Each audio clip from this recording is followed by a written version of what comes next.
Faul does his best to ignore the struggle taking place inside his skull, Bliss's morphic field fighting for dominance over his persona.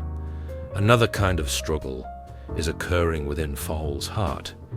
He tries to justify, to rationalize his decision to take on the role of police lieutenant. There is no remorse for commandeering this lieutenant's body. These people are, after all, as far as Faul is concerned, merely figments within a dream, or perhaps NPCs, non-player characters, would be a better term. At any rate, Faul views the citizens of Dim City as playing pieces in some kind of macabre, holographic game. The personas are simply dreamed up by Bliss, using whatever flora, fauna, and whatever else happens to be lying around the kitchen. In this case, the kitchen just so happens to be the Dimlands. This particular persona was to be a police lieutenant, and indeed would be so again once Faul fucks off back to his order and the upper rim of the tower where Teddy lies, waiting. Faul's plan is simple. Get Ninenshu alone at the station to wake her from this charm spell. Bliss's bots will protect them from any of the rogue queen's goons that might be drawn to their presence. And as for Bliss's bots themselves, Faul is the police lieutenant, is he not? That, he hopes, should buy him some time. Faul contemplates the women in the squad car ahead as his squad car follows quietly behind them. He stares out at the neon through the misty car door window. The driver seems content to let his superior sulk in silence. What are my knowns? He asks himself. Ninenshu. Here, known as Carmelle Luz. She waded into this murky pool much as I did.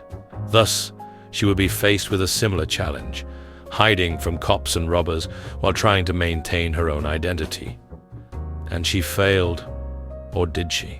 I'm guessing the local mob connections, goons of Thiavrys of course, have already been alerted to Ninenshu's presence and are searching for her. Of course, succumbing to the morphic field and melding into the background would provide her with some protection. The problem, though, is that being charmed by Bliss's morphic resonance field is both a blessing and a curse. It protects her from being found as long as the spell remains unbroken. She shouldn't do anything unscripted.